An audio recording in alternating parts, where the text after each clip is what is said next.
This is Python's Paradise. This is your host, Greg Gilbert, aka the Python Hyena, straight out of Fredericton, New Brunswick, Canada, but rocking a beautiful Toronto background. Because to me, that's where my true home is, as far as I'm concerned.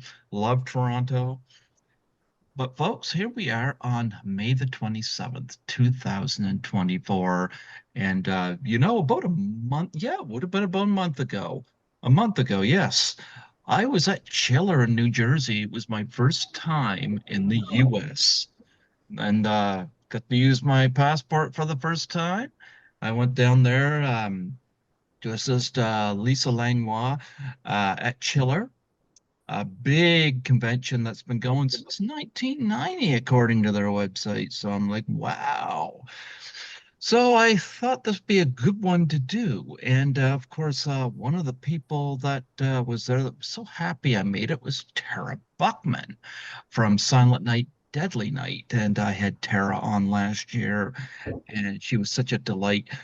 And you never know who you're going to meet at these conventions, and what kind of interesting folks you're going to run into. Well, Tara was being assisted by a young lady I have on here today with beautiful, let me see, that's a cross between red and purple hair we got rocking here and that. And she was rocking a cool, classy. I think she was trying to compete with Bai Ling in at the table next next to them in terms of Mm. classiness. But folks, I love talking the conventions, and I have somebody on here today that was assisting Tara Buckman, and she's coming on here today to share her experiences at these as well as what else is going on. 'Cause she is sitting at a coffee shop right now, which makes for an interesting background here. So, folks, I give you Katie Roe Brilhart. How do you do, Katie? Good. Thanks for having me on. This is exciting. Chiller, that was my first time at Chiller also. Yeah, I've done four horror-ramas. I've done three Frightmare in the Falls. I've done one Toronto Comic Con, and this was my first chiller. So they're fun to do.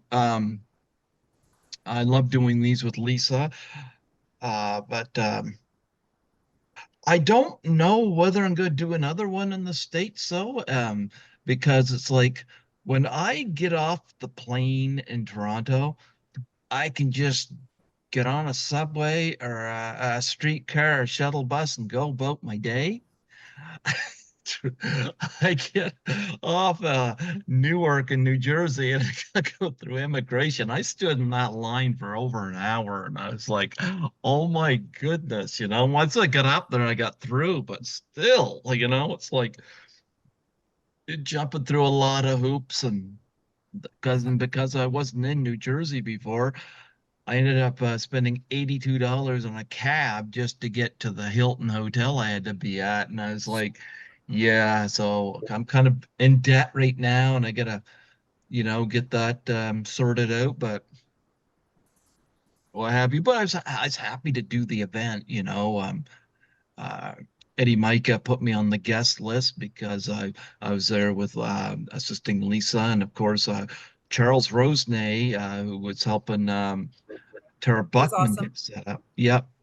He and I split a room because he's been on here three times. So he and I split a room to save us both on expenses there. So uh, that was my story. But people don't want to hear about me. They want to hear about you. So I would like to get your background and um, especially where you are now, because I know that you're go open up a coffee shop, which, here we have Tim Hortons. That's our big coffee chains here in Canada, Tim Hortons and Starbucks. But a lot of people Mhm. I hear got to get our Timmies in the morning, and yeah. Well, So, my coffee, this is the Screaming Bean. okay. Yes. The And Screaming we're in Bee. Aberdeen, Maryland, right off exit 85 on 95, right off 95 on exit 85, right? Yes. Wow. Well, where'd you come up with the screaming bean? I like that. I didn't name it. I'm the manager. The owner's walking around still working on last minute stuff. We're Yeah. hopeful to be open in about 3 weeks. Uh-huh. Is he a screaming bean? We all are. No, I like that screaming bean. It's something Mhm. creative. It's something that sticks out. You know, I can imagine what the logo is going to look like. Oh, look at that. Oh, I like that logo. That's nice. Yeah. And one of my kids, I have 6 kids, and one of my kids is doing a mural on this wall back here. Uh-huh. She has it sketched out with pencil, and she's coming in this week to start painting on it. And two of Great. my youngest two are going to be working here. So it is a family owned and operated and run business. You know what? That is awesome. 6 kids? You must have high pain tolerance. Not just I giving birth, do, not just giving. emotionally and Yeah, I was physically. gonna say not just physically, but Yeah.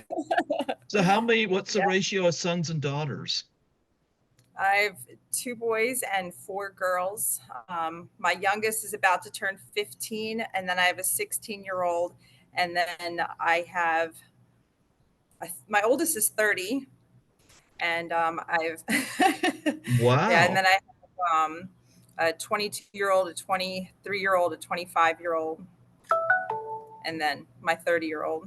Yeah. Wow. 30 years old is your oldest, and you got 2 boys. That must have been hard when it come to fights.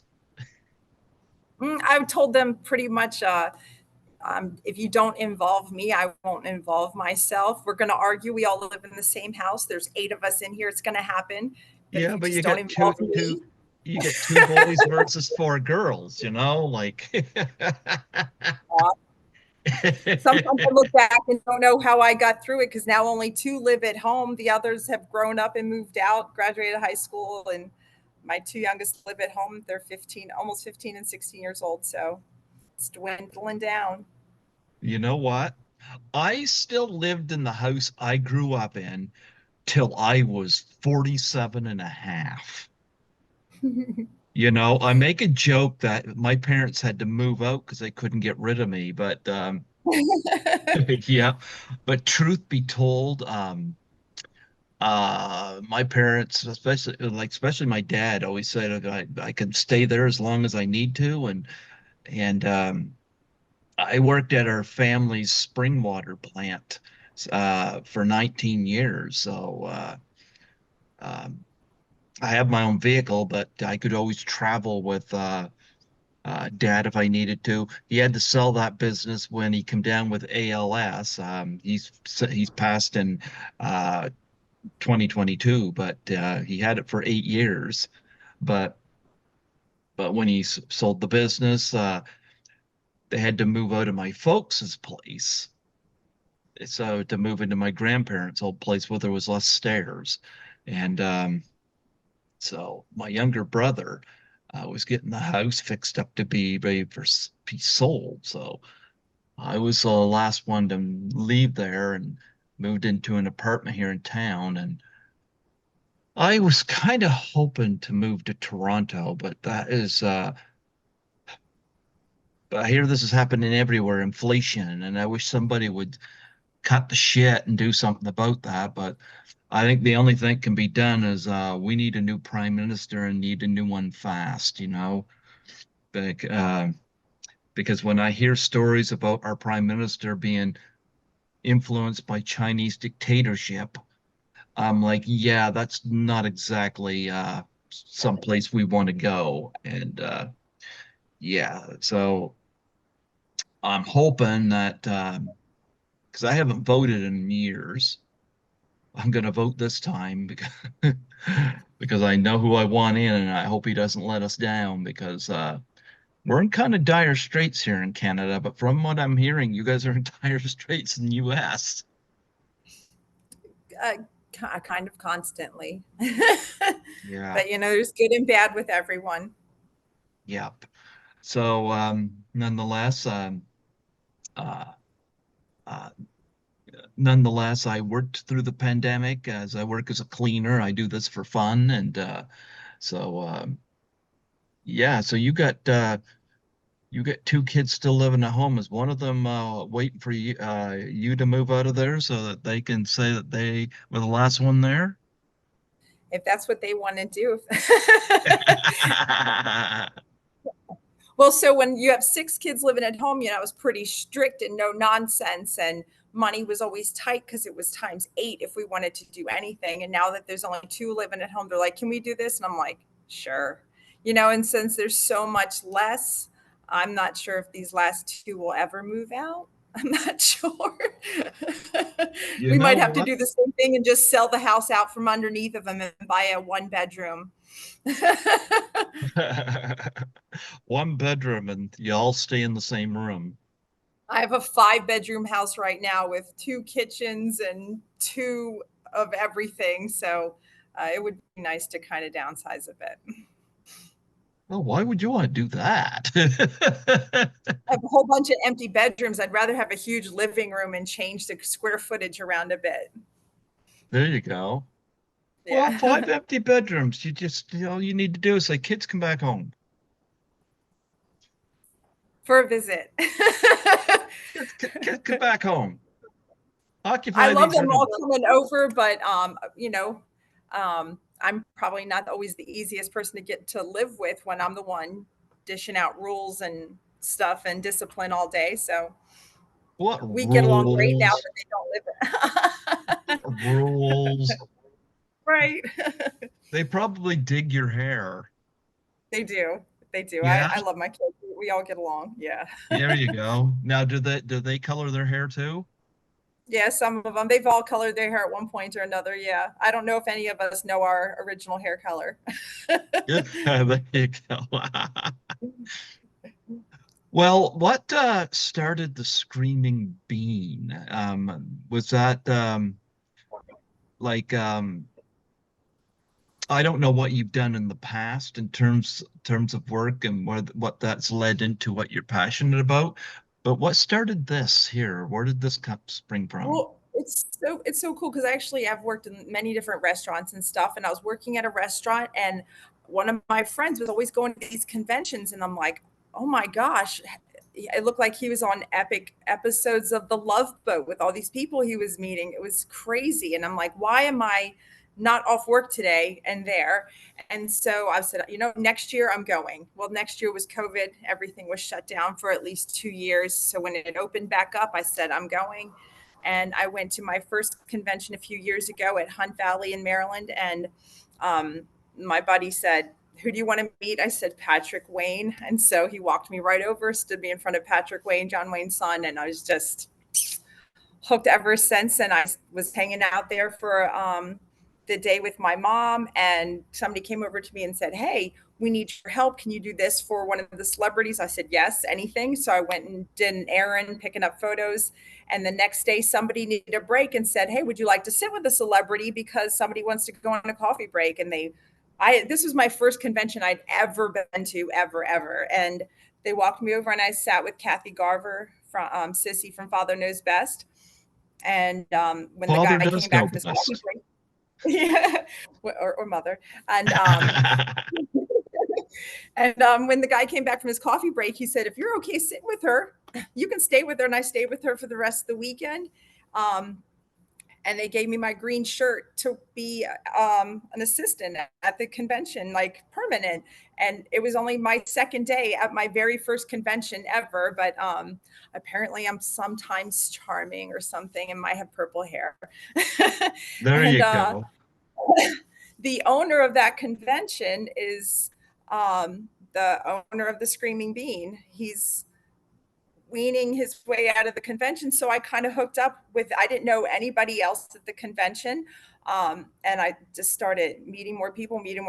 I sat with Nancy Kovac the next year. And then, I was able to meet Tara Buckman when I went to Williamsburg last year, and her and I just hit it off. just synced right up. Everybody that hangs around with us seems to enjoy us being around each other. We Hmm. get along crazy good. We wear each other out though because we never shut up the whole time we're together. So Uh, yeah, I've talked to Tara since getting back here, so yeah. Wow, I remember my first convention. Like I started the podcast in 2015, and I had Lisa on for a second time, and we got talking about travel because she just moved back. She lived in Los Angeles for a number of years, and she just moved back to Toronto, and we got talking about travel, and she asked what was stopping me because I'd never traveled, and she made an offer for me to assist her at Horrorama in Toronto. I couldn't say no.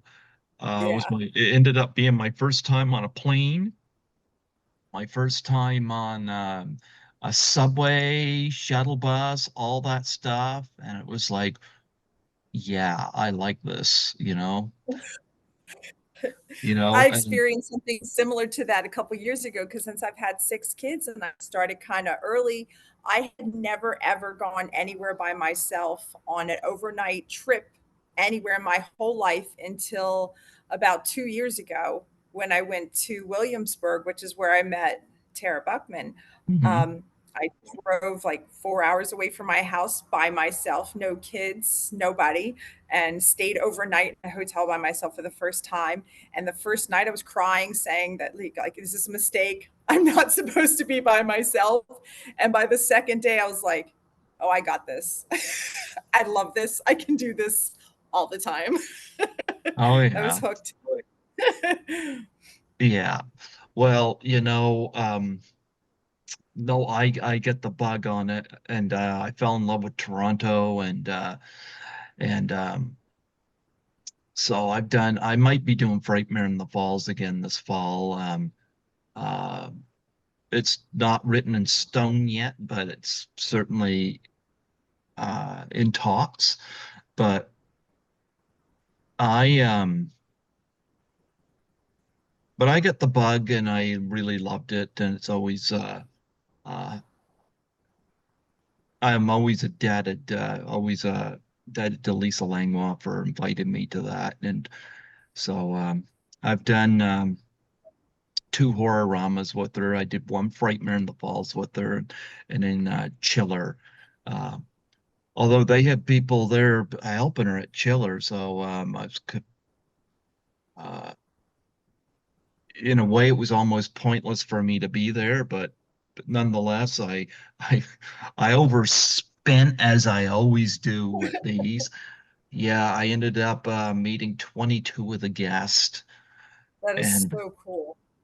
yeah, well, I've had people on that site ask me if there's anybody I missed. And I was like, yeah, there's quite a few people I missed, but I know one thing.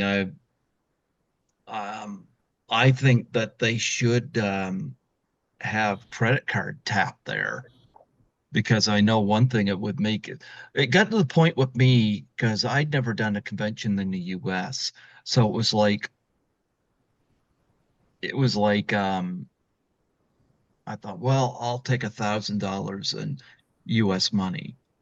In the back of my mind, because I couldn't take much more than that.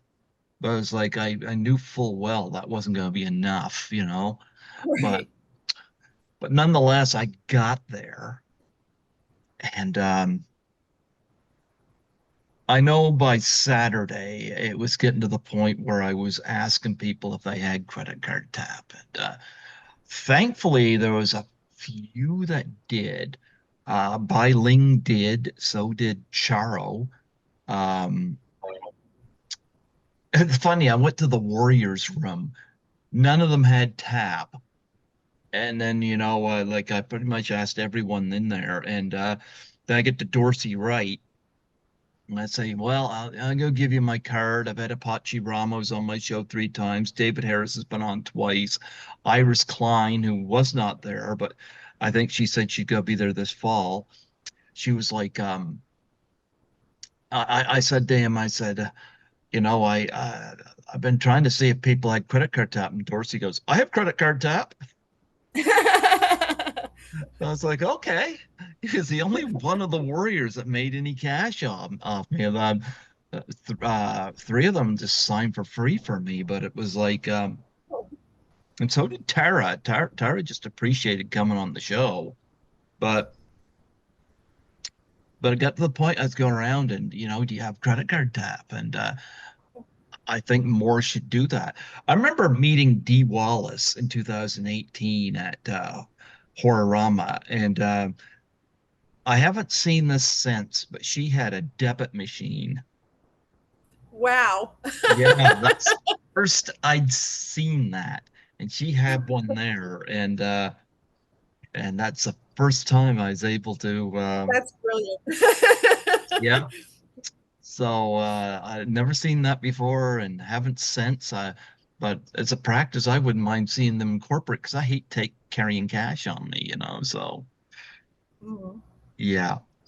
But nonetheless, I remember my first time doing a convention.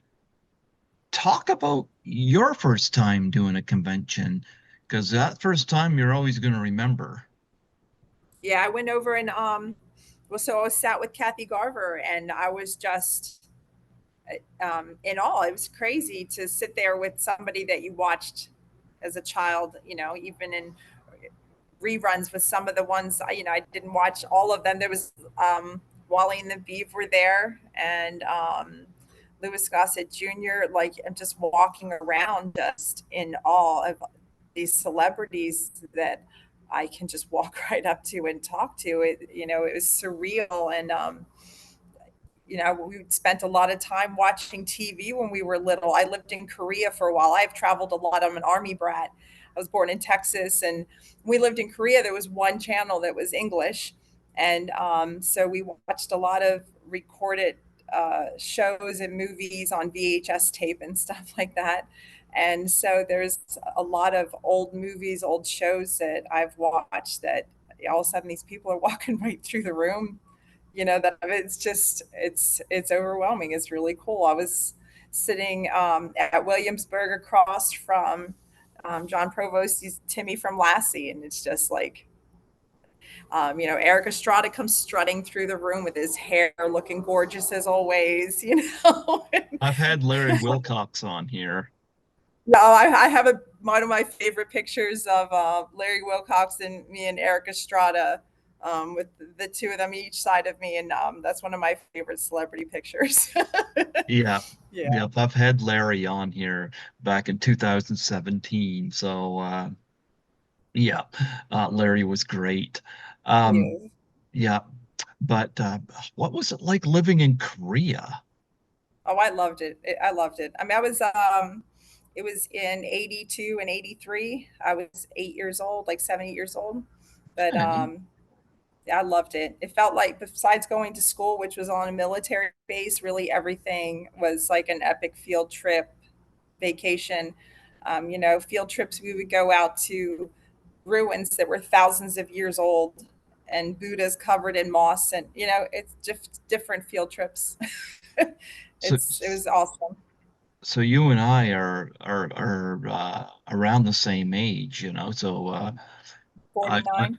huh? I'm 49. I was born in I'm 75. 75, the same year Jaws came out. I Yes. I was born in 72, so I'm going to be 52 in July. So yeah, so we were born at a great time, I think, because boy, look at how culture has changed a lot since then. Yeah. I remember a little bit of the 70s. Not a lot, but there's definitely stuff I can pinpoint that I remember because I spent 9 years, no, excuse me, 7 years of my life there.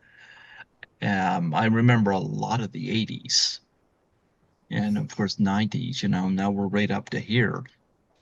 But I've seen so much change because like my parents still had an 8-track machine, and Oh yeah, my parents had it in their car, in their Pinto. There was an 8-track machine. We would listen to Bill Cosby, and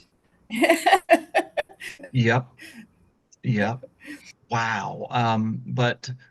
But I hear a lot of people, and you probably heard this before too, but a lot of people have said that they wish that it was, we could go back to the 70s or go back to, I hear a lot of it, go back to the 80s, And I'm sitting there thinking, these people didn't live it. They have no idea. Because if they took a time capsule and went back then, they're not going to have their phones Yeah, and all that easy access stuff they have today. You know, there's a lot about the 70s and 80s that I enjoyed, particularly the pop culture elements, like the movies and the music. But yeah, here's the thing. I was in Toronto, I think, when was it? One of these trips I was in Toronto, um, I come out of the wrong side of a mall and I was kind of lost. Now, back in the 70s and 80s, I would have panicked. Here, I was doing a live video talking about how I was able to go on and Google Maps and find out where I'm supposed to be and just follow the red line.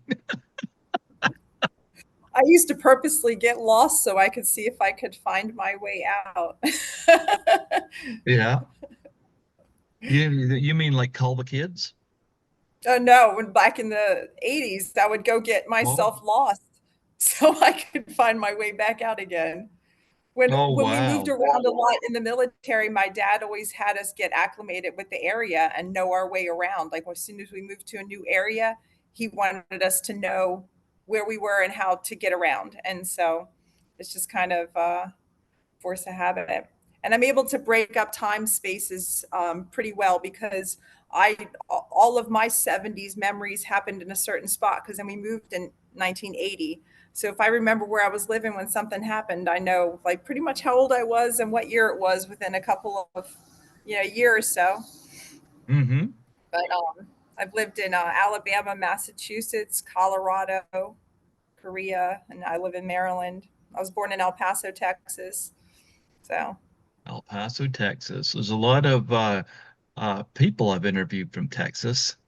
yeah, there's a Yeah, lot of people in yeah. Texas. Now, where was your favorite place that you lived? um, I loved Korea and Colorado. Mm-hmm. Colorado is beautiful. Um, I don't know. I want to move out of Maryland. I like warmer weather. I want to go to South Carolina. That'd be nice. Yeah, But and I love traveling. I have a friend that lives in Maryland, Scotty McCoy. Are you familiar with him? I'm not sure Yeah. if I saw the first name. I don't know. Well, Scotty has got his own YouTube channel called Slasher Scotty. He's been on here. He's been on this show 8 times, so I haven't met him personally, but he's somebody I've made a great connection with, and I got people I have on here every year and just made a nice connection with. But but uh, but seeing you at the conventions, you just stood out there with your hair and your clothes, you know. Where did you get your fashion sense from? It's funny because so I had brown hair and very plain. Always felt very plain. People would meet me and forget about me later that same day. They're like, "Oh, and you are," and I'm like, "We just met 10 minutes ago." And about 10, 11 years ago, my husband kept saying I should color my hair a bright Kool-Aid color. And I said, well, let's wait till football season so I don't look completely crazy because I knew I was going to do purple. It's my favorite color. With the Hmm. Ravens here, it was kind of easy to blend in with other weirdos. And so about 10, 11 years ago, I colored my hair purple. And that was the year they wound up going on to win the Super Bowl. So then my father-in-law said, I have to keep doing it now. And I love coloring my hair. So I started doing it, and people can find me now. My kids can find me in parking lots, in grocery stores, in the restaurants. And so it was really just so my kids could find me and to have fun with my hair color. And I drive a bright green Jeep, and so we can my kids can always find me. Really, I just See, don't you love it how there's an ulterior motive for the kids? yeah, always. Yeah. Yeah. It's so funny because they'll go, "Where's mom?" And my husband will say, "She's the one with the purple hair." Look around and you can just spot me. Yeah. Yeah.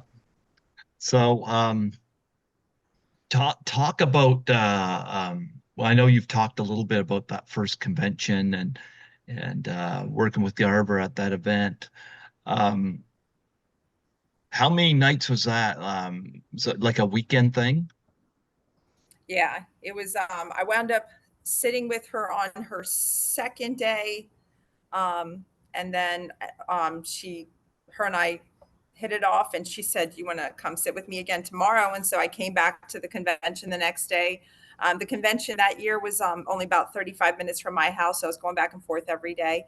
And then they gave me my green shirt and invited me back the next year to sit with the celebrity. And so the next year when I went back, I sat with Nancy Kovac. She was in Jason and the Argonauts, and she was the Joker's girlfriend in the original Batman episodes, and many things. And her and I have the same birthday. She's just 40 years older than me. We hit it off as well. And she was great. She said that she noticed that Jason and the Argonauts was playing in the theater at the hotel during the convention. And she came up to me the next day and she said, "I went down to the theater last night and watched Jason and the Argonauts for the first time since probably the screening." And she said, "That was the worst movie I've ever seen in my life." And it was her movie. So I guess it I didn't carry well for her. I love Ray Harryhausen's stop motion effects. And of course, Mm-hmm. he did Jason the Argonauts. My favorite of his movies was Clash of the Titans. I love the original Clash of the Titans, and the Golden Voyage of Sinbad. I've had a couple of guests on from that. Um, Caroline Monroe is a hoot, if you ever get a chance to meet her.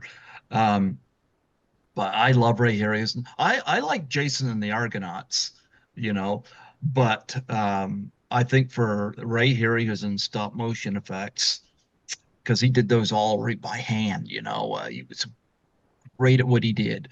And but to me, the original Clash of the Titans and Golden Voyage of Sinbad were my favorite set he did. But I like Jason and the Argonauts just fine, But It was cool because Nancy said that when they went to the original screening of it, mhm.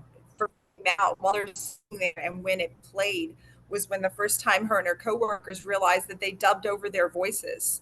They had speaking parts and things, and they had no idea that their own voices weren't going to be used in the movies until they sat down and watched it at the premiere. So that was a shock. Wow. Yeah. Yeah, that's not good. But I love that you get to hear all these little things, these celebrity stories while you're sitting there, and all of their fans come up, and I still, even sitting with Tara 3 or 4 times, I still hear new stories, and I love hearing the fan stories of where they were when they watched, what they watched with her. And I love hearing all the different celebrity stories, and I love hearing my own celebrity stories. I was standing there one time waiting to meet Tim Matheson, and George Hamilton comes walking by, blotting his face with rolled up $100 bills. And he said, "Hey, Tim, how's business down here?" It was at one of the conventions. And so I'm like, this is crazy. I love that. I have a picture of me with Wally and the Beeve, and it's just crazy. The celebrities able to meet from my childhood. It's an awesome ride. Tim And Madison to me. the coffee shop here, we have a celebrity wall back there in the corner. I don't know if you can Uh-huh. see that. Yep, I can see Um, that. uh, every couple months, we're going to have a celebrity come in and do signings for local charity. It's not going to be mostly for the coffee shop. It'll be for St. Jude or some other local charity that maybe the celebrity picks or something. And we'll have a celebrity signing day out Hmm. here at the Screaming once we get open. So that'll be There you cool. go. There you go. No, so yeah, Tim Madison, he's always going to be Otter from Animal House to me. I've interviewed a couple of people from Animal House. I haven't had Tim Madison on yet, but I've had Mert Metcalf and Martha Smith on from Animal House. So yeah, Well, I had just watched Fletch, so that was strong in my mind when I walked in. yeah, yeah. I've seen Fletch, yep. But nonetheless, you worked with Nancy Kovac. Who else did you during that event? Was Nancy the last one you worked with at that one? Yes, and then I went to Williamsburg and sat with Joanne from Beguiled. She was in with Clint Eastwood. I sat with her for a little bit at Williamsburg, and Williamsburg was not the busiest of conventions. Hmm. So a lot of times we were turned around talking to each other with the celebrities like back to back with each other. We were all just sitting there talking. At one point, I'm sitting there holding Muriel Hemingway's dog, and we're all just sitting there chatting. It's such a surreal moment. Tara Buckman sitting there, Muriel Hemingway sitting there, Timmy from Lassie is sitting there, Patrick Wayne, Eric Estrada and Larry Wilcox come walking in, and Tom Arnold shows up and just struts through the room. It gets so surreal sometimes, all these people, and and that convention was very different for me because, like I said, that was the first time I'd gone anywhere by myself. um, that was very cool. I met a lot of cool people there. And actually, that was the first time I had a lot of one on one time conversation with Martin. We had talked about this coffee shop he had had a dream about. He had been working on it for a couple of years. And so we just kept talking, kept talking. I had been doing other jobs. I've been a tax preparer. I was a baker at a store about an hour from here. Um, I've worked in other restaurants and delis and stuff. And he was talking about this coffee shop. I was intrigued. So I kept asking him different questions about it. And then one day he offered me the position of manager. And at the time I said, well, I'm already a baker someplace. And then, life happens and I became available. And so I called him up and said, hey, I'll be your manager. And so I've been hanging out with him, putting this place together since December. We're the ones who painted the walls and hung the paneling and hung the shelves on the walls and installed almost everything. We didn't pour the floor and we didn't do the drywall, but we've done most of You're saving everything that for else. the kids?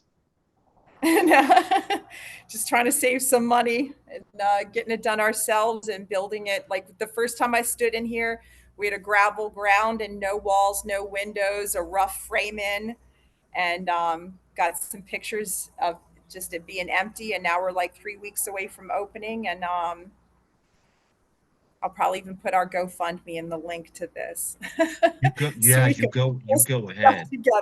I need to Yes, fill my kitchen. absolutely, absolutely. Yes. You go right ahead. I love the brick background that you got going on there too. Yeah. Yep. It's very fun in here. Very cool vibe. It's going to be awesome. And once Well, we get going, then I can step into the kitchen and work my magic. there you go. There you go. So, Muriel Hemingway, Yeah, that she's somebody I beautiful. would love. Yeah, Star 80, you know, like, Well, I saw in Delirious like right before I had gone to that convention. Have you seen Delirious with John Candy and Muriel Hemingway? He's typing and oh, typing yes, I like the story is coming have. about. Oh my Yes. gosh. I love that movie, and I had just seen it. So I was able to even text my youngest. I said, it's the lady with the ants. I'm sitting with her. And that was really cool. Meeting her was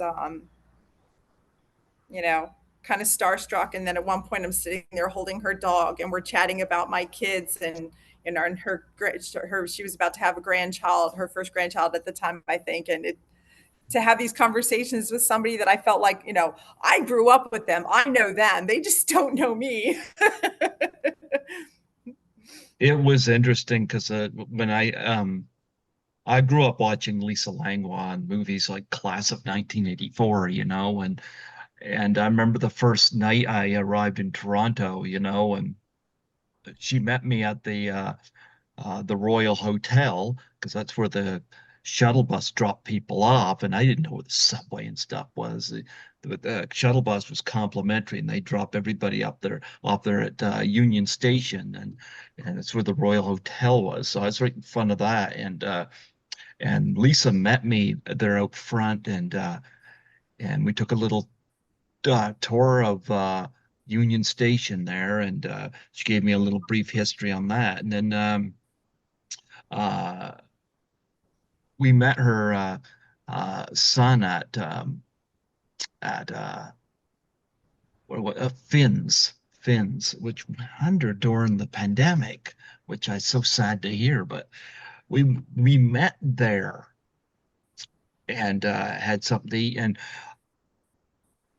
I remember briefly what we were talking about, but I had one thing going through my head the whole conversation, and that was all my life I get homesick leaving Fredericton.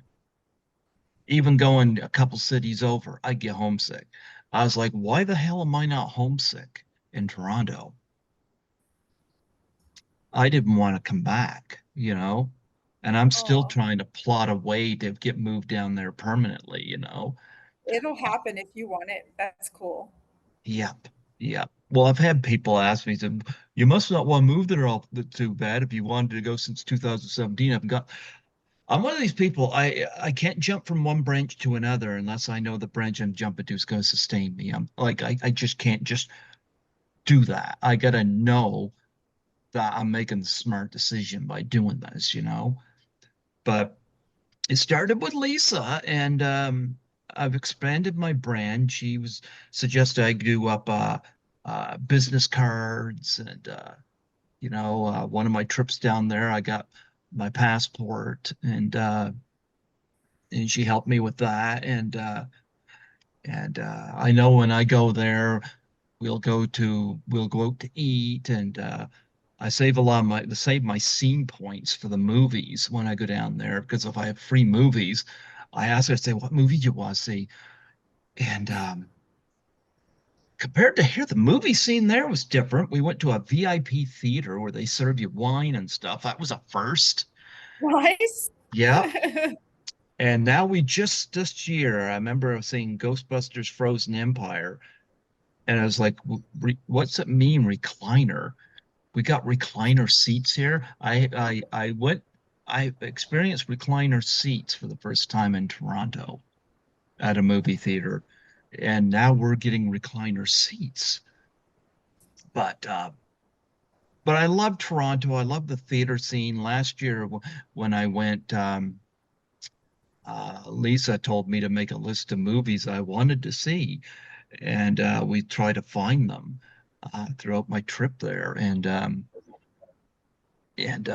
I went and saw two movies we didn't get here, but I really wanted to see them. And that was Poor Things because I love Emma Stone, and Dream Scenario with Nicolas Cage, and they were both playing in Toronto, and two of my favorite films of the year. So we went to those, and she one night we went to the Tip Bell Hut, and that was fun. First time there, I saw a movie called Eileen with Anne Hathaway. So so I have a lot of love for Toronto, and I fell in love with doing the subways and stuff there, and yeah, I would love to get moved there permanently if I could make that happen. And they say where there's a will, there's a way. So I had a job lined up in Toronto, but due to me, A, trying to find a place, and B, trying to find a place that would let me take my cat was Yeah. proved difficult. And so I'm still here. But if I got moved down there, I think I could make it work out. So, because the job I had lined up was at the Toronto General Hospital, and I know they're always looking for housekeepers at these jobs. So if I could get moved down there, I think I could land that. And problem is, I need to find a place that I could move into where I could um, have access to transportation. I got a car here, but I'm not taking my car Right. because, yep, because if I have access to the streetcars and the subway system, I'm going to do that. Yeah, might as well cut down on your expenses until you acclimate yourself. And when it's supposed to happen, you won't even be able to stop yourself from moving. So it'll happen for you. I love Toronto, and it's just, and of course this year's been hard because I had a root canal earlier in the year, and they don't do that for the cheap. And then I had a retina operation in January. And I just had a cataract operation almost 2 weeks ago, and so luckily the gas bubble disappeared um, about 7 days before chiller. So I Oh, was lucky. wow. Yep. Well, I went to that on the 30th of January to go to Halifax to get that done, and then get back in. They were able to do the rest of the stuff here, but the gas bubble disappeared on April 19th, and of course, chiller was the 26th. So I was so happy that I was able to still do that. But nonetheless, that was my experiences doing that first convention. It was just a blast, and I got some videos up on YouTube of my haul videos, and then I started filming stuff starting in 2021. I started filming my experiences at these, you know. So yeah, but yeah, Merrill Hemingway, awesome. We got to talk Well, and about then that's where I met Tara because I was sitting with Joanne, and then I met Tara, and then Tara said she was going to be going to the convention that near me at Hunt Valley Mid Atlantic Nostalgia Convention, Mhm. and so she went to that, and I said I would love to be your assistant, and so I assisted her and I the whole 3 days, and people kept coming up to her. I'm Charles Rosenay. That's where we met him, and he said you should come up to Salem and do his the Salem Paranormal. Um, that was last year, and so her and I drove up to Salem and we did that convention. I think that was in November, and we had a great time. As far as like her and I just going on a road trip and just having fun going up to another convention. The great Kreslin, I think he does the mind tricks on like Johnny Carson and stuff like that. Okay. He was there, and and Charles was there, so we had a great time doing that. It was just more, meeting more people and just getting out doing stuff, and like I was raising kids for so long, it was just a really just completely different step for me to be out doing things like that. But I do love driving around, and so that was cool to get up to Salem, Massachusetts, and then you know then she came down and did then we did Chiller again, and so that'll be cool. I don't know if we're going to do Chiller or what the next convention is, and I'm hoping to do more. And we're not going to be able to do a Mid Atlantic Nostalgia Convention this year because our former venue got torn down or is about to be. So, with the opening up a coffee shop this year, it was kind of hard to reshuffle to a new location. So, we're going to do another one next year, which is going to be the 20th year for Mid Atlantic Nostalgia Convention. And so, hopefully, it'll be a nice big one. Okay. Well, it's interesting. Uh, since we're talking about Tara Buckman, who gave me a big hug when I got there. She told me she was so glad I had made it. But yeah, I got connected with her through Charles Roseney. Now, I've got Charles's book here, the top 100 horror list, you know. How I come to meet him was doing the show. I get people frequently will reach out to me to promote stuff, you know. And I'm one of these people, I don't turn people down because I consider it a blessing that I'm able to do this. And since I know a little bit about mental health and self-esteem, and one of the things I know is, especially growing up, being bullied a lot, um, it's one thing you don't want to do is do something that's going to cause somebody else to misstep in life in a fatal way, you know? And so I don't like turning anybody down, you know? Like I have one of my former cleaning supervisors come on here just simply because she asked, you know? I don't care whether it gets me substantial amount of views. It's not about that, you know? It's about having an open forum, you know? And but nonetheless, I don't turn people down, and if I can avoid it. Um, but Charles, I got this private message on Facebook from him, and he asked if he could come on my show, and he told me who he was, and I said yes. You know, I he said he was turned down by another podcaster, and because he was not the podcaster wasn't familiar with them, and I was like, well, tell me about yourself, what you want to promote to give me some background, and we'll take it from there. I said, yeah, you're welcome.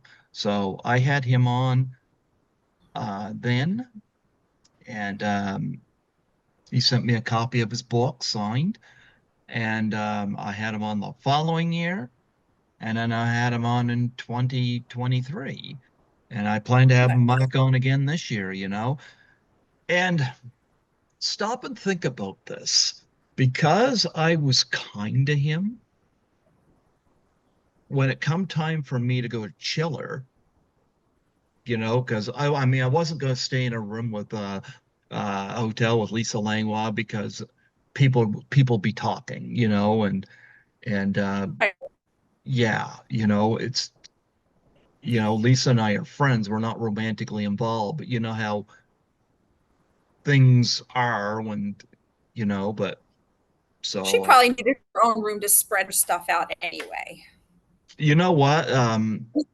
I did go up to her room to help her bring some stuff down and whatnot, and they had a little coffee machine up there, so she made me a tea, because I'm more I drink coffee, but I'm more of a tea drinker. But We have tea. We'll have tea here at the coffee shop. It's okay. yeah, yep. But nonetheless, I sat there and while she was getting ready and whatnot, and we just talked back and forth. I plan to go to Toronto this fall so I can see Lisa, because um, we'll send each other a Christmas gift every year, and this and that. It's funny, she's in some of these movies, but I know her quite well now, where it's like, where it's like picking up and just calling her is just, we're friends. But Nice. yeah, but nonetheless,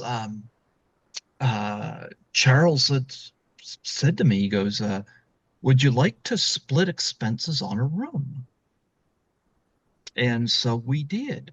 Now, there was a little complications there because I sent him the money to do it, but it went to he had to travel around to find out where the money went, Oh. but but I was like, look, Charles, I've never done this before, so but nonetheless, he did get it, and so Well, just we like with being nice to Charles, like opened different doors up to you. He had come over to Tara's table at Mid Atlantic, and invited her out to Salem and stuff, and was trying, saying to me, "Hey, you should come out, bring her out. You guys should come up and do this." And I'm trying. A lot of people want her to do a bunch of different things, so I'm taking different cards and hearing a whole bunch of different people offering her this and that. And then I'm walking around, and I didn't even realize Charles had a table at this point because I'm still just with Tara the whole time. And Charles comes walking by and he has a CD in his hand, and I glance over and it's the Monkees. And they're my favorite. And I said, "Oh, the Monkees, good choice." And I said, "They're my favorite." And he said, "Are they?" And Tara chimes in. We're just walking around, and she said, "Peter was always her favorite." And I said, "Oh, I think about Peter every morning when I get ready for work." And Charles is like, "Why is that?"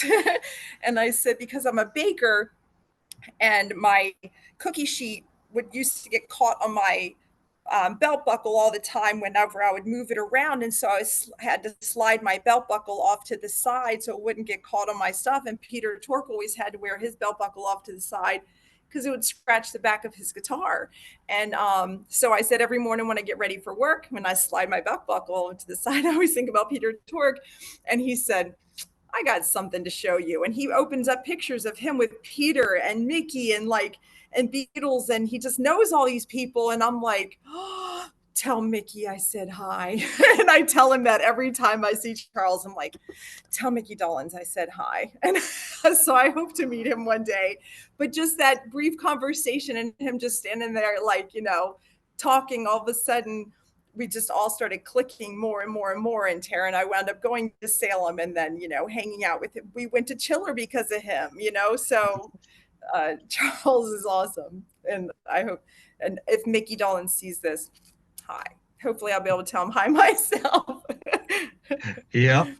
Well, Charles was great, originally the room we had was a bed and a couch. I told him, I said, "Look, I'm there an extra day because the in terms of expenses, my best flight would have been Monday. So I know the event was done Sunday, so and he upgraded it to two beds in the room, which I thought was really cool. Because I remember when I arrived there, I was like, "Am I in the right room?" Oh, And he comes out of the washroom and he's like, "Hey, you got here?" And I'm like, "Yeah, why are there two beds?" He says, "I upgraded us." And I was like, for a nice. minute, I was wondering whose room I wandered into. But nonetheless, Charles was a good roommate, and so I remember I get up there one night and I said, "Are you hungry?" And I said, "Yeah, a little bit." And he said, "I'll share some of my food with you." He had crackers and ham and stuff like that up there. And his I wife, brought tons of food, but we couldn't warm anything up. Nobody had microwaves. I had yeah, tons of food with us, and we were eating cold taco salad stuff on the floor of the hotel room because we hmm had no microwave, but it was still fun. yeah. Did you room with Tara? Yeah, Yeah. Did you guys have pillow fights? of course. No, but yeah. So but anyway, I would always go and if Lisa needed help with something, like I went up to her room to help her carry some stuff down and whatnot. She was getting ready, so I sat down, had a tea, and just chatted with her. But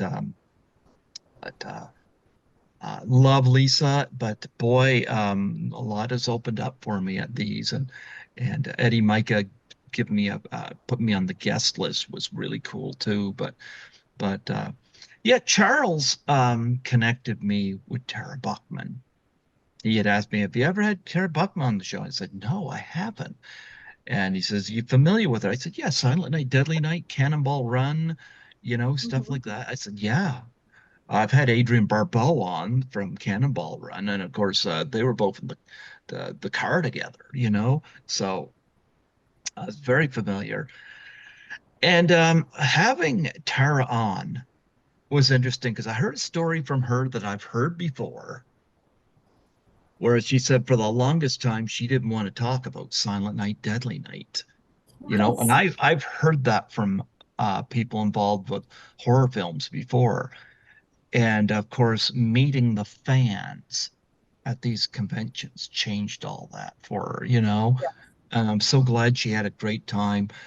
And I love Tara. We had a phone conversation when I got back here, um, because I had Bo Swinson on the show, and she had reached Oh, out to he's me great. on. I sat next to him. Him and I chatted.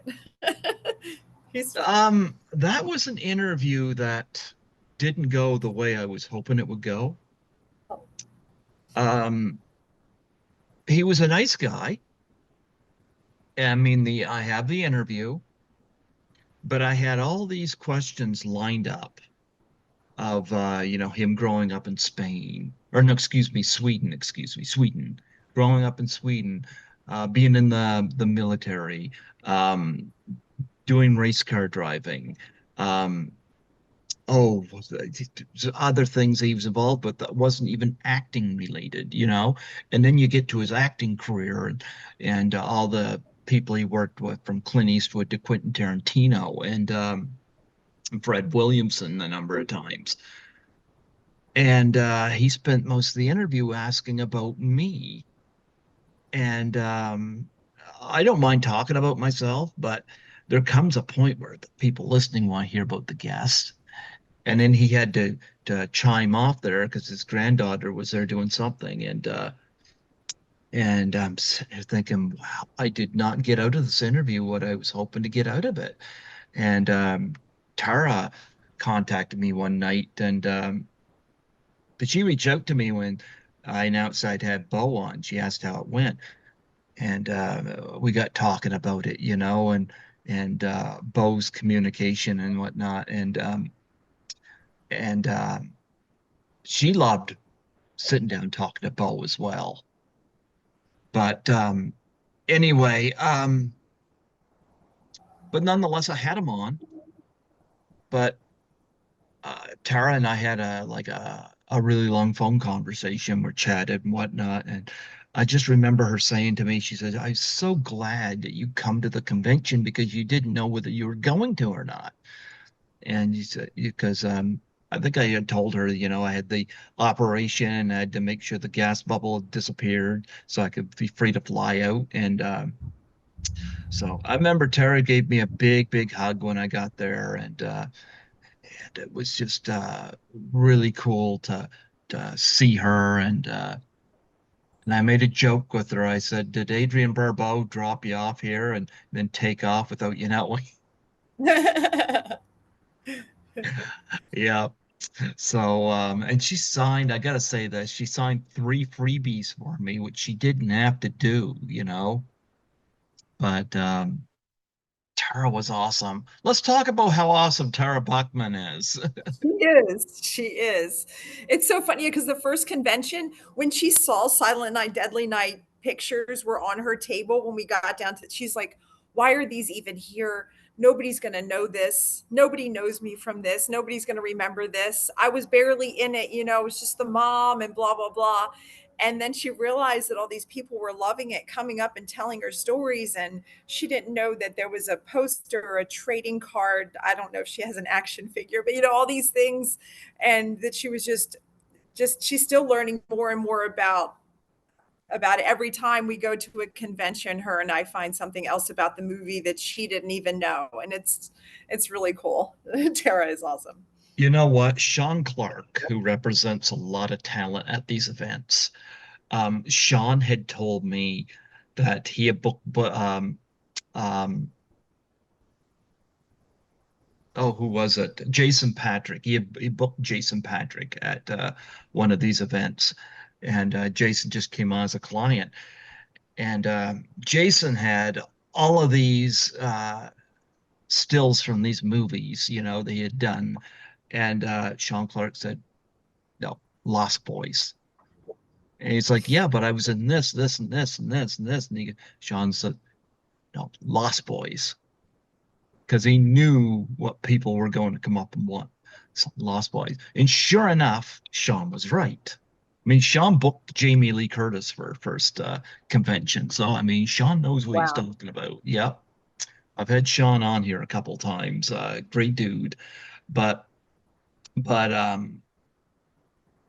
Jason Patrick never thought of Lost Boys as being one of his more noted films. But apparently, you know, Yeah. so Tara Buckman, it reminded me of that with Tara Buckman because yeah, there's a lot of people that's going to want to know about Silent Night, Deadly Night, you know? So I imagine she probably sold more stuff from Silent Night, Deadly Night than any movie or anything on her table. Would I be correct in saying so? Yeah, it was between that definitely won, and then Cannonball Run close second, you know. But yeah, definitely Silent Night, Deadly Night. It's really cool to see the transition between like nobody's going to know this to where like I don't think I have enough pictures from this movie. We need better pictures, so we're going to work on that for the next convention to have more more pictures from her scarier movies because at the horror conventions, those fans seem to be more passionate than the ones that follow other genres.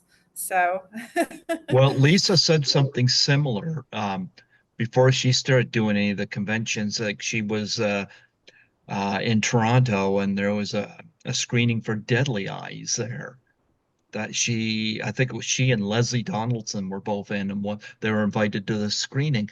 She knew nothing. I mean, she was in Murder, She Wrote and stuff like that. And she said it's the films like Class of 1984, Deadly Eyes, Happy Birthday to Me, stuff like that, that she is getting all the attention for, you know? So yeah, horror fans they're very passionate bunch, you know? yeah. So yeah. Yep. So I'm glad that Tara has got a new uh, found passion for the movie because I know that Yeah. she wasn't totally comfortable shooting that, which I understand. I get it, but I'm glad that she's able to see this side of it, you know. So Yeah, I think she's really embracing it now, and it's exciting. and she loved seeing the dog there. I remember Oh on yeah. this, yeah, yeah, yeah. You got to get in the delirium. Did you have fun with that? Oh yes. Oh my goodness. The pop culture of the 80s movies is just ingrained in all of our spirits. So to just sit there in the DeLorean with the signatures of all the cast are all in there. That was really cool. So what year did you go back to? Actually, when I sat in it, the guy who owns it had me put my birthday in it. But when we took the pictures, you couldn't see it, like kind of pixeled out. But he had me put March 11th, 1975 on the display panel when I sat in the DeLorean when he took my picture. So that's cool. Oh wow. You know, I would have done that had I known, but to be honest, I thought that was somebody's car waiting to pick somebody up. Well, I saw it and I made a beeline for it. I walked straight out there and and the guy who owned it was out there talking to me and stuff. So I said, "Can I sit in it?" And so he's like, "Sure." Yeah. So, but I remember it sitting there, you know, and Tara was just engaged with that dog that somebody had there, and yeah. So, uh, but nonetheless, you know, Tara was wonderful to meet, and and of course, Bai Ling took the picture of me and Tara. Here's my story with Bai Ling. She was not on my list of people to meet, but when I saw her there, it's like, She's oh my, so cool. I love her clothes. that's what I was saying. Like, she had this red bubble jacket on. And then when she took that off, she was just wasn't quite anime, but it was just all these bright colors with all these faces on it, and the Yes. way her hair was done up, and I was like, oh my. goodness. She looks awesome, you know. She It's like an does. action figure coming out of the package, you know. Yes. And I was expecting to fight through a paper wall every day. yeah, Just punch through it. well, She's so cool. when I met her, it was one of the times I asked, I said, I said, do you have credit card tap? Because I'm running low on cash. She had it, Hmm. you know, because I like to get something signed and I like to get a picture with them. And she was awesome. She will put her arm around you for the photo, you know, and it just made me Hmm. feel so accepted and whatnot. And I was like, this woman was in The Crow and whatnot. So, I know. So um, cool. yeah, so I enjoyed meeting her. And like I said, uh, having the credit card tap, I was able to give her some business, but that was fun. That's why I say, you know, you can prepare all you want for these events. You never know, you know, because like I said, she wasn't on my list to meet, you know, and it was like, oh my goodness, you know, Well, I was excited that I got to meet Scott Schwartz from yeah. Christmas. I love the toy so much. And when I was little, when I lived in Korea, I had three kidney surgeries, and I was pretty much either like hospital bed or kind of laying on the sofa for months. And so I watched a lot of movies, and the toy was something I watched a lot. And so I grew up with Scott Schwartz. He just didn't know that. And so I got to meet him. We went out, like all of us went out and had dinner one night, and I'm sitting right across from him talking to him about Richard Pryor and everything. So, you just get a whole bunch of little tiny surreal moments that just, if the little kid in me sitting there watching the toy would have known that I was going to have dinner with him one day, that, it's just so cool. All the connections that I get to have now. I've interviewed Zach Ward a couple times, who was in Christmas Story. He was also in. I Yeah. know I'm more. I recognize him more from Postal, the Uwe Boll movie, but he was the bully in Christmas Story. Scott And Marcus. Yeah. yeah, yeah, I like him. I've had him on a couple times. He's still got the red hair. Yeah. Yeah, but yeah, I haven't had Schwartz on yet. I'd love to get him. I just pick his ear right, pick his brain about Richard Pryor, you know? Oh, Like you would that. love that. You would love that. Yeah, but yeah, I love A Christmas Story. I saw it later in life. I saw Christmas Story the first time I saw that was at a special screening at the mall, and that was been about 5 years ago. That was the Oh, first time wow. I'd seen it, and yeah, now I got it here on Blu-ray, you know. Um, and I've got the toy, which I don't think you could make that today because, Yeah, not at all. well, yeah, Not at all. But it was one of my favorites. I always loved it. Always want. Who doesn't want a I Wonder Woman? love Richard Pryor, so yeah. Yes. Well, Silver Streak was one of my favorite movies that I watched also when I was watching a lot of movies when I was little. I love Silver Streak. What So I other was movies talking to, did you watch? oh gosh. Well, my mom would record a lot of TV shows from us. When we lived in Alabama and we knew we were moving to Korea, we weren't sure what the situation was. My mom recorded a whole bunch of TV shows for us. And so I watched a lot of Richie Rich, Scooby Doo Hour. And I got to watch a lot of daytime talk shows with my mom and game shows while I was at home recovering and stuff. But um, Silver Streak, the toy.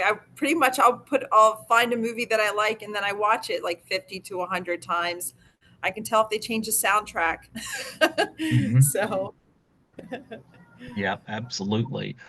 No, and uh, yeah, you moved around quite a bit. I was in the same spot my whole life, and now I want to move to Toronto. I want to make that happen, but yeah, I have the opposite feeling. I don't have a place that I feel like is home.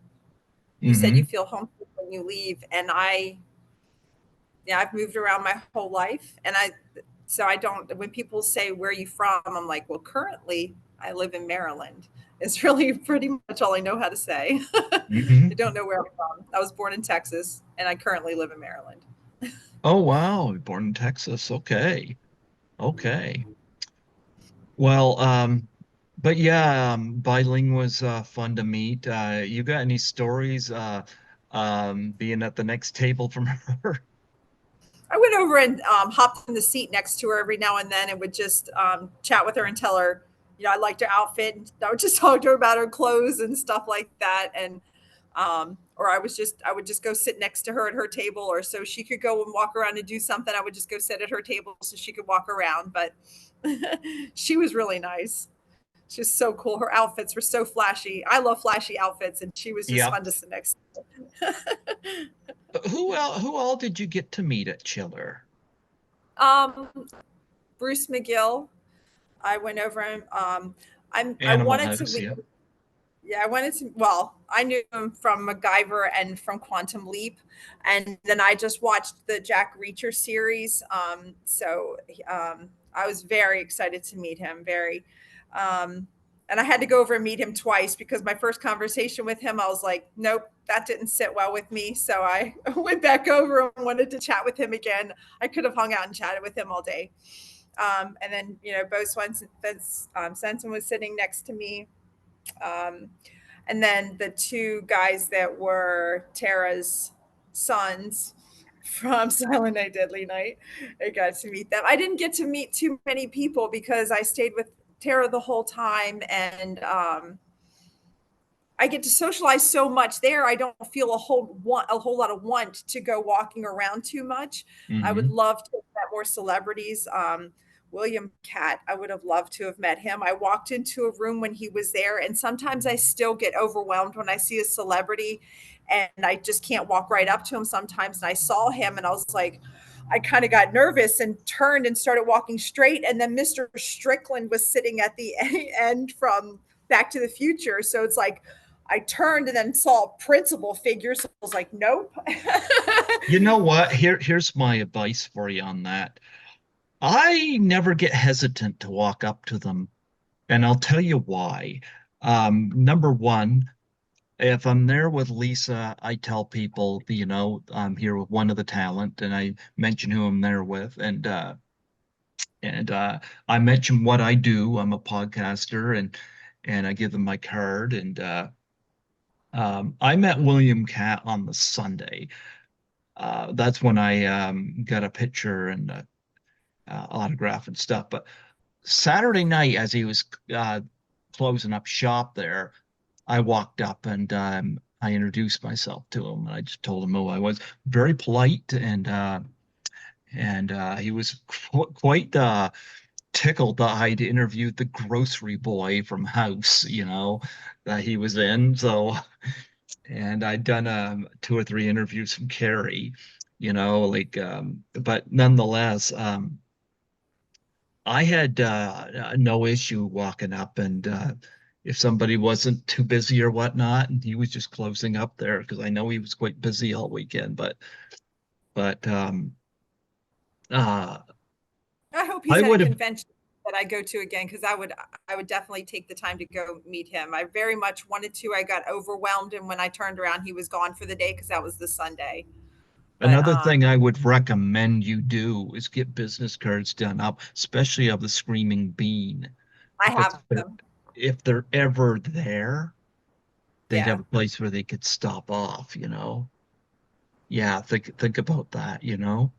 Um, but nonetheless, yes, I have a lot of fun at those, but I never had any issues unless somebody was really busy because, like William Shatner, you're not just going to walk up to, but Right. yeah. Um, I remember the one I beeline for when I got there because I was a little late getting there because of the immigration, waiting in that line up for so long, and then getting there. Like I think the Who did you cab go driver, straight to? huh? Who did you go straight to? Sybil Shepherd. Yep, I'm Sybil Shepherd. It's like I gotta go meet Sybil Shepherd. So um beeline for her. And I remember I asked her because I loved slapstick comedy growing up. And I got up to our table and I gave her my card. You could see one of the photos of her sticking her finger up, and I know that moment, and because they took a lot of pictures of us together, and I said to her, I said, growing up, I always loved the old pie in the face joke. How many times in your career have you gotten a pie in the face? And she goes, once in Moonlighting. And I said, didn't you do an episode? I guess it was her sitcom Sybil, where you were holding your hair up and you just let your face drop into this pie. And she stuck her finger up and she goes, "You're right." Oh, that's so funny. Yeah. Yeah, because I used to love that kind of humor growing up, You being a baker, have you ever gotten a pie in the face before? No, I have not. Oh, there, I just gave your kids an idea. Right? Thank you. But nonetheless, uh, that was one thing I have mentioned to her, and it sparked an amusing conversation, So, but I didn't stick around too long because she had a lineup, but it was cool to meet her, and I brought that up. Oh, that's cool. That's cool. That's something that's different that, will probably stick in her mind. That's Hmm. cool. Yeah, yeah. So I that was the first one I met. I got 22 autographs while I was there. So I went way over budget. So nonetheless, and Christy Swanson has never been on the show, but I met her twice. Met her at Frightmare in the Falls, met her here because she was stunning. Yes. Oh my Yeah, God. Yes. yeah. But I spent most of my weekend I'd be running errands for Lisa or hanging around Stefan Arngrim, who was with her in class of 1984. So, and I just had Stefan on yesterday. It's his fifth time on the show. So, Oh, so nice. yep. So I had a blast there at that. But here's a question I have. I talked to Tara Buckman about this, but were you there when she met Robert Brian Wilson and Eric Freeman from Silent Night, Deadly Night 1 and 2? And I want you to tell me the reaction Tara had, because I remember telling her, um, I met your sons, and she goes, no, don't show me the autographs. I want to, I want to wait, let be a surprise. You were there during that Yeah. encounter. Tell me. It was funny because she's like, my boys, it's my boys. And they're like, Mom, and they went over and it was like, just like a weird family reunion kind of. Um, None of them had ever met because even the one that was in the movie with her, she was already dead before, and a small child was playing her son, and then he came in later in the movie, so they never even had met during the filming or anything. Hmm. And she did keep saying, I don't want to meet him before we all go to the pictures for the photo ops. And so I got the first pictures of her with her boys together. And that was really cool. And then she wound up talking to them a lot more. And it was interesting that they hadn't come over to try to meet her before that moment either. Like they were all waiting for that one moment when they were all together to meet for the first time. And it was really funny because one of them is only like 3 or 4 years younger than her because she was a young mom in the beginning and then he Yeah. was a teenager later on. So, Yeah. but they're Yeah. both really nice. It was cool. Yeah. And Eric Friedman, of course, was in the second one, and there's a lot of footage used from that first movie in it, but he had the garbage day quote. Yes. Yeah. So um, I've interviewed Linnea Quigley, who was in that first one, and as the antler victim, and I've interviewed uh, um, Lee Harry, the director of the second one. Oh, So okay. Eric gave me his contact info while I was there. I sent him a text, but I haven't heard back. But he gave me his number and email, so I might reach out again because I would love to get him on and pick his brain about uh, playing this. And That'd be cool. I went up to him and I said, I guess like her saying, I'm going to call Santa if you don't behave is just a really different kind of threat to her sons. yeah, yeah, They were really cool. I think that would be great interviews, both of them. yeah. Oh yeah. Have you seen Silent Night, Deadly Night 1 and 2? Have not. I asked her, she came over and spent the night at my house back in November. And I said, hey, we should all watch this with my kids. And she didn't want to watch it with my kids. Um, that she didn't want to watch it. I have not seen it yet. I don't do very well with scary movies, but I still want to watch it because it's Tara's movie. But no, I have not seen it. I love scary movies. Um, I like a variety of different movies actually. So yeah. So anyway, so you got one lined up for, would you say this year or next year? There's a couple of offers that came out for her to do a couple different shows, and I'm hoping to do a couple other conventions around in DC and stuff. Even if maybe if Tara and I just go as you know just go her and I to meet celebrities, just for her and I to go hang out. But even just by myself, I want to go to other conventions. And we're going to be doing another one for Mid Atlantic that I'm going to be a part of helping. And we'll have a screaming bean coffee cart walking around serving the celebrities at our convention. I won't let our celebrities starve or go thirsty. There you go. There you go. Yeah. Yeah, I love Tara Buckman, and she was just a delight to meet. And I was so happy Charles Rosenay had connected us. So yeah. Let's talk a little more about the Screaming Bean. Okay. Talk about the menu for Screaming Bean now. What kind of coffees and stuff are you guys gonna have? And We have a local roaster that's Baltimore coffee and tea. mm-hmm. And Yeah. and scone. I did these chalkboard calendar, the chalkboard things up here. I did the menus.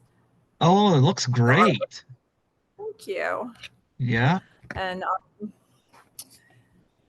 we're gonna have Lotus drinks. Was there's a refresher like Dunkin' Donuts and Starbucks have refreshers. Ours are gonna Lotus. This is Mm-hmm. my kitchen. Oh, look at Come into my that. Oh, that looks yeah, nice. yeah. And more storage and refrigerators. We have a drive-through. Nice. Right through. Yep. And it's cool because back when we would meet up with vendors and we didn't have any furniture in here, we would all have to sit up around the drive-through to taste different things and snacks. And we would have a meeting with different contractors. Our meetings would have to be in the drive-through window because it was the only place we had anything to sit on. And now we have a take a book, leave a book. I go to a thing called the book thing of Baltimore. We have a Uh-huh. library right here, and there's a book thing of Baltimore where you can go and get free books. And I go every month and pick up stacks and stacks of free books and bring them to our library. Here's another one. Mm-hmm. So we're going to have craft nights and movie nights, and we're going to have a Mustang Club of Maryland meet here, and we're right in front of the Aberdeen Ironbirds Stadium. Mm-hmm. I think it's a AAA for the Orioles, and we're right in front of the stadium, so we're going to get a lot of traffic from that. We're near Aberdeen Proving Ground, military base, um, and We're going to have moms clubs, book clubs, old time radio programming clubs, Saturday morning cartoons.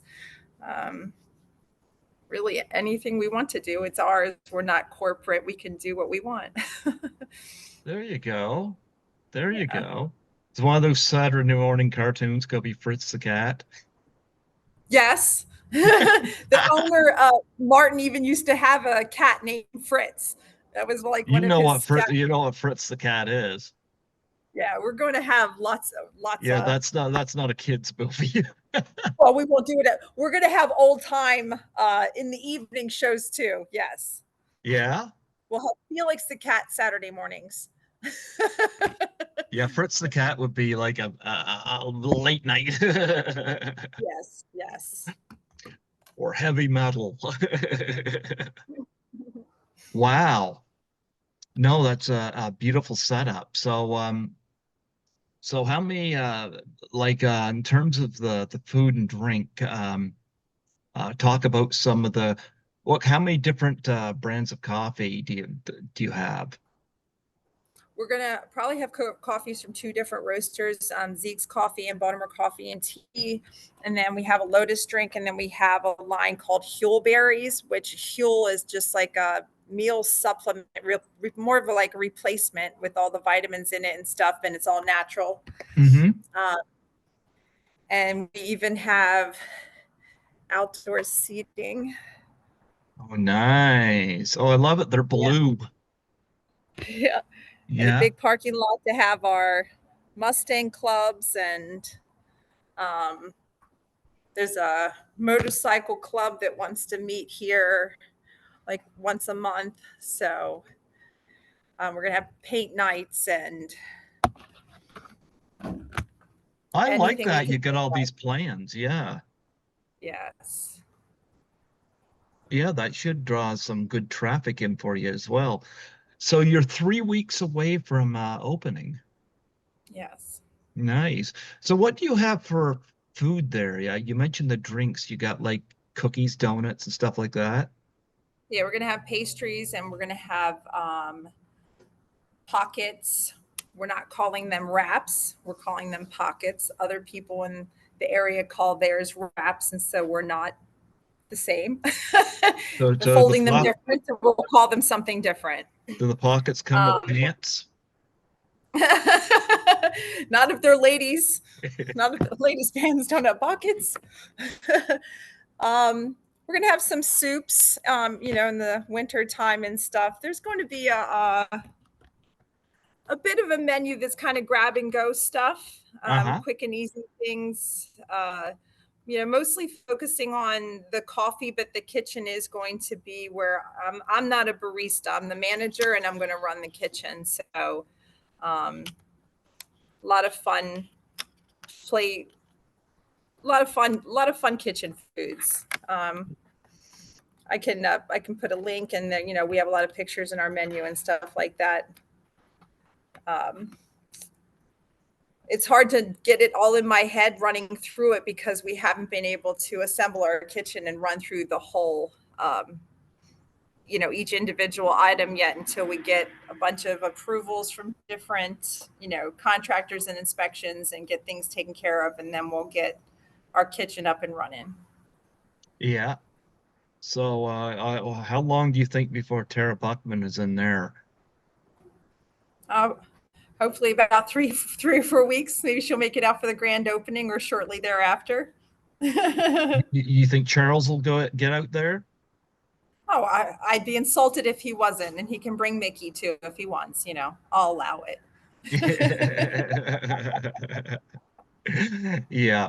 No, I like your setup there and what you're doing. And I love the fact you call it the Screaming Bean. I love that the name of that. And if you're able to incorporate that at the I think conventions. Martin's wife Michelle named it, I Hmm. believe. Hmm. Yeah, because and you say Martin was involved with the conventions? Yeah, he's the president of the Nostalgia Convention, and he's kind of stepping away from that and investing into the Screaming. He's the one who started the Screaming Bean, also, and so now this is the next 20-year venture. You know what? I think that's awesome, and if you're able to incorporate that at the conventions, that's an even bigger thing. Oh yes. Yeah, you know, are you gonna be dressed in your bright outfits when you're back there cooking? Oh, every day. Yes, absolutely. I remember I thought you were competing with Bai Ling in clothing. No, I don't compete. I just like to be dressy and flashy and have fun with my clothes.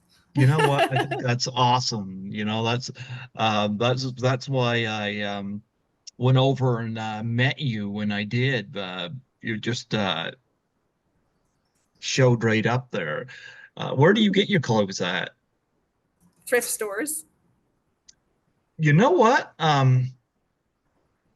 I should be going to thrift stores more often than I do. I love I thrift work I, stores. I work overnights, so oftentimes during the day I'm asleep, which is why I'm glad this worked out so well for us today.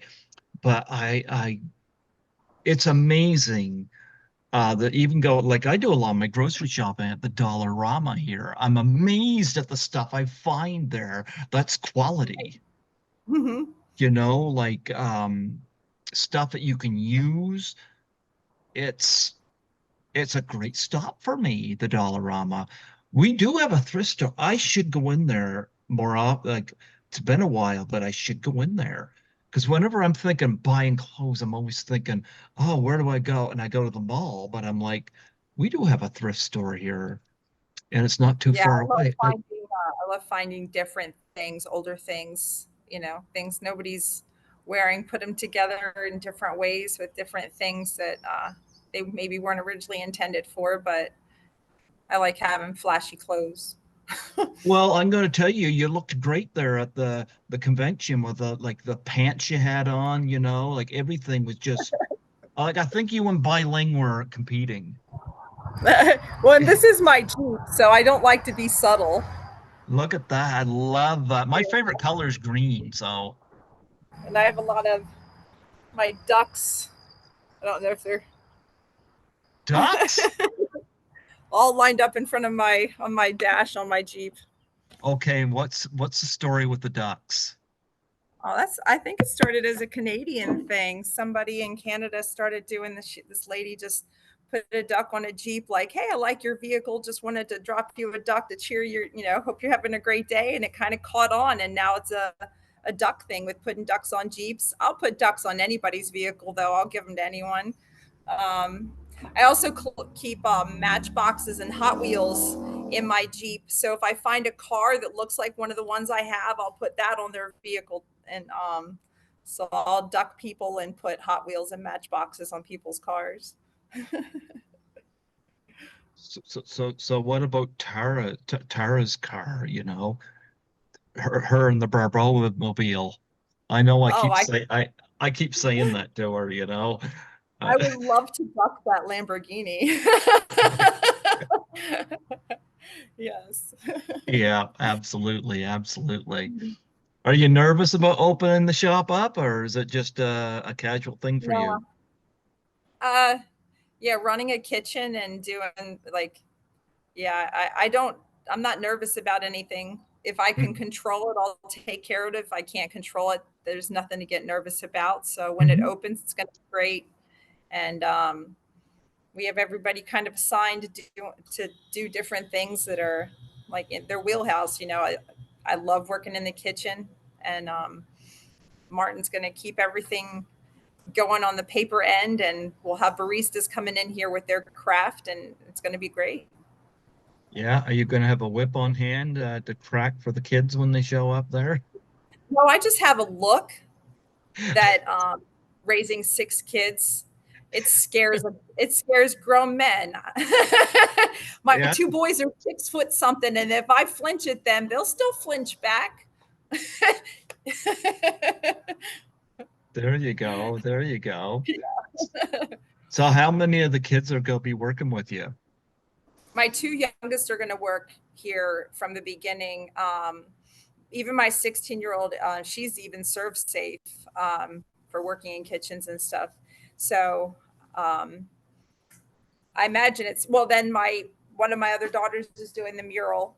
Another one of my daughters came in and she helped a little bit with some chalkboards and stuff like that. My one of my sons is helping with some aspects of our website and our points reward system and stuff like that. So all of my kids are going to come in and get their hands in here and have a drink named after them, and You gonna name a drink after Tara?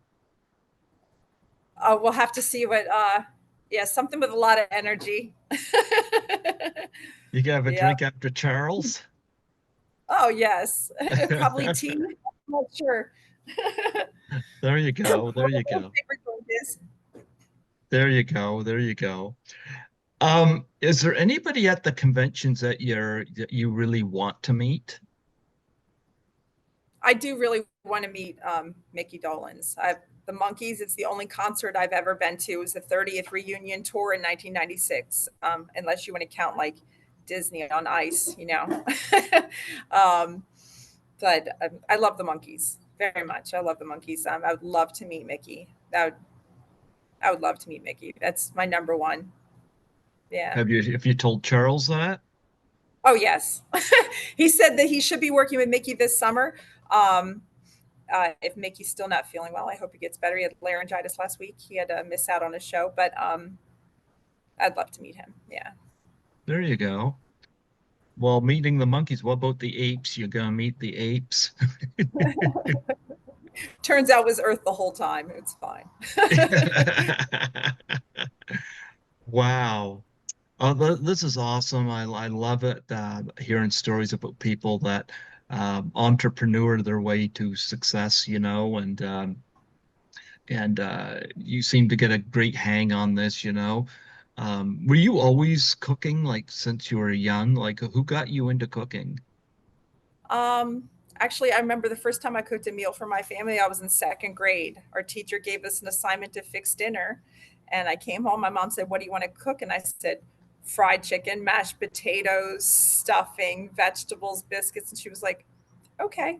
So I don't remember how much of it she helped me with. I'm quite sure she did. But, kids back in the 70s and 80s and stuff were just able to do things. And, Uh-huh. uh, and she let me. So I just, so I cooked, and and then just having so many kids, it's not like we're going to go out to eat all the time. I can't afford that. So I've just always loved cooking. I want to have a food truck. Hopefully the Screamy Bean 1.5 will be a food truck. Hmm. Um, yeah, I love working in a kitchen. Okay. Yeah, I don't cook, you know. I throw it in the microwave. I say, Skittles, will you cook? He's over there asleep, so he's like, yeah, yeah, I'll get to it, you know. Yeah. Well, you know what? You got anything else you want to plug and promote on here? I'll probably think of something 5 seconds after we disconnect. Nothing I can think of right now. We'll save it for our next episode. Oh yeah, I'll have you back on. This was great. I know when I announced I was going to have you on, I remember Tara Buckman put a post on Facebook, I just thought it was cool. Yeah, yeah, Yeah. yeah. Like I said, to me, uh, I always have an idea of where I want to go with an interview.